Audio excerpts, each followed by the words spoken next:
क्या हुआ? सब उदास क्यों है? और क्या होगा? दौलत के साथ मुफ्त में आने वाली टेंशन्स। नए कॉन्ट्रैक्ट को लेकर कोई प्रॉब्लम हो गई है।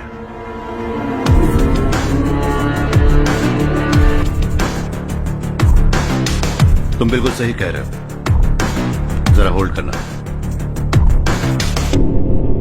राधे, सेंट्रल मिनिस्टर विश्वनाथ राव का बेटा।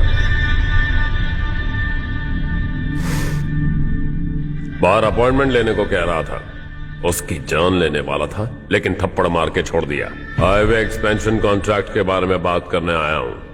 वो कॉन्ट्रैक्ट मुझे चाहिए। टेंडर क्यों नहीं भरते? It's open for all. ये बात तो तू भी जानता है कि तेरे होते हुए वो कॉन्ट्रैक्ट मुझे नहीं मिल सकता, तो चुपचाप मेरे रास्ते से हट जाओ। Very funny. तुम क्या समझते हो तुम्हारे कहने से सब लोग पीछे हट जाएंगे क्या?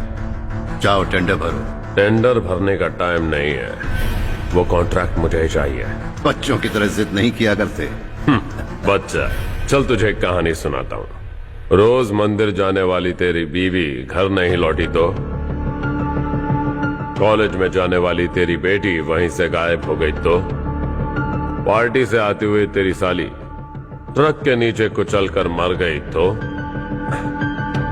अरे इसके घर में एक छोटा बच्चा भी है ना। लगता है फैमिली थोड़ी बड़ी है, सबके बारे में बताना बहुत मुश्किल है। तो एक इंटेलिजेंट बिजनेसमैन है, एक कॉन्ट्रैक्ट के लिए अपनी फैमिली को गंवाना नहीं चाहेगा।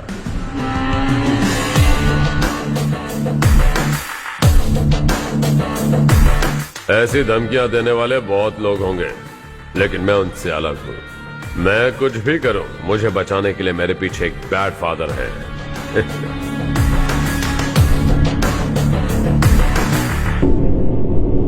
असली जिंदगी को छोड़कर नकली जिंदगी जी रहे हैं ये लोग।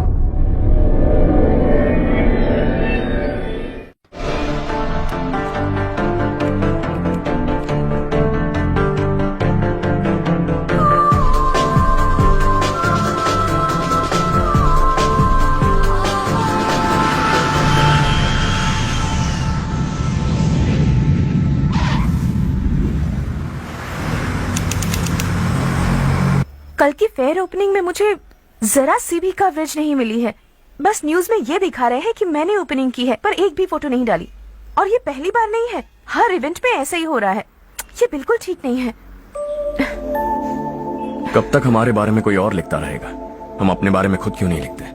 तुम्हारा मतलब? सोशल मीडिया, फेसबुक, ट्विटर, सिर्फ इवेंट क्या, उसमें आप जो चाहे लिख सकती हैं।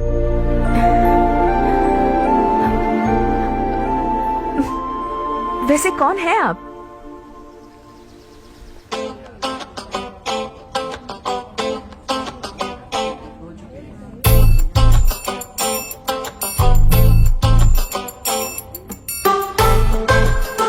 हाय।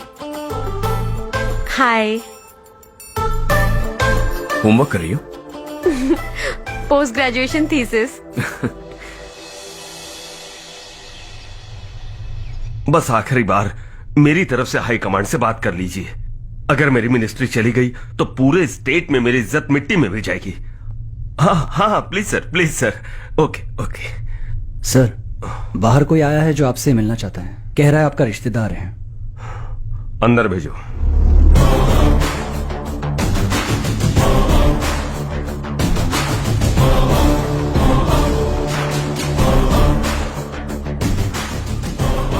कौन हो तुम?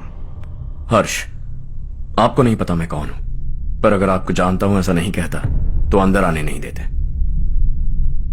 किसी कॉन्ट्रैक्ट के मामले में आपका बेटा मेरे डैड के पास आया था। धमकी देने लगा कि वो टेंडर उसे चाहिए और डैड को हटने के लिए कहा। उसने ये भी कहा कि नहीं हटे तो फैमिली को खतरा है। टेंडर और बिजनेस के बीच अगर फैमिली को लाया तो मैं उसके थोबड़े का नक्शा बदल दूंगा।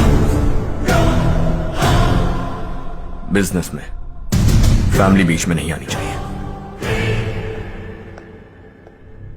हर्ष, तुम यहाँ कैसे?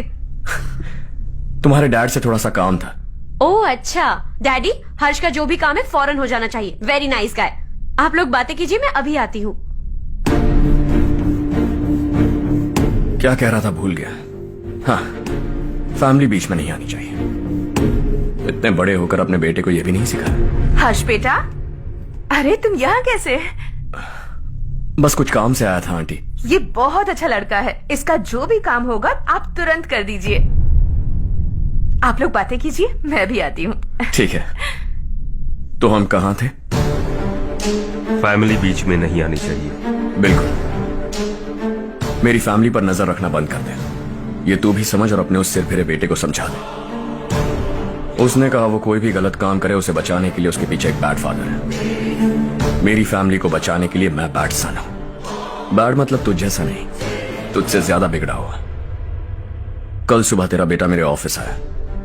शाम को मुझे पता चला। रात को तेरी फैमिली का पता लगा। सुबह फ्लाइट में दिल्ली आया। दोपहर को तेरी बीवी से बातचीत की।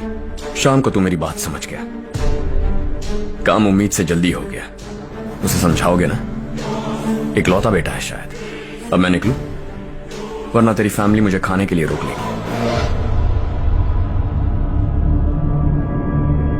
हर्ष, कहाँ जा रहे हो? खाना तैयार है, खा के जाओ ना। फ्लाइट के लिए देर हो रही है, अगली बार खाना खा के जाऊंगा।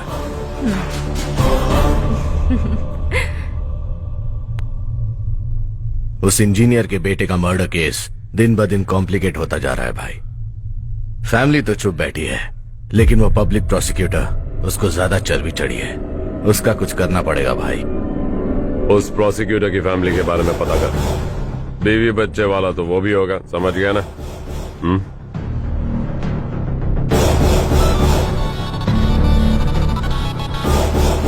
जी भैया। किसी कॉन्ट्रैक्ट के मामले में हाल ही में किसी को धमकी दी थी तूने? हाँ भाई, हाईवे एक्सपेंशन कॉन्ट्रैक्ट, उसको लेकर राधे भाई ने किसी को धमकी दी थी। तूने जिसे धमकी दी, याद रखना उसका एक बेटा भी है, और वो किसी मिसाइल से कम नहीं। सरेआम दिल्ली आकर मेरे ही घर में घुसकर मुझे ही धमकी देकर गया वो। राधे को कुछ मत बताना, ये तुम खुद ही हैंडल करना। ठीक है भाई, मैं उससे निपट लूंगा।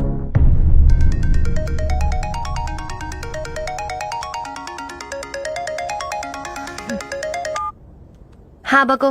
हेलो चारू, मैं बोल रहा हूँ। आज शाम 7:30 बजे मैंने स्टार होटल पे हमारे लिए एक टेबल बुक किया है। हम दोनों जा रहे हैं, कोई बहाना नहीं।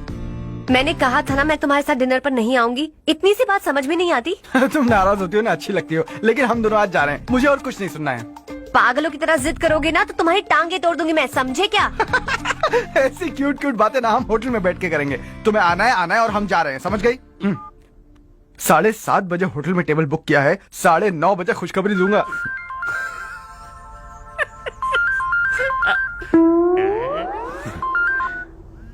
हेलो। हाय हर्ष, कल शाम को मेरे रूममेट की शादी है, यही शहर में। उसने कहा है तुम्हें लाने को, वरना वो शादी नहीं करेगी। मैं तो उसे जानता तक नहीं। You carry on. मुझे तो जानते हो ना, हम दोनों साथ में जाएंगे। मुझे थोड़ा अजीब लगेगा।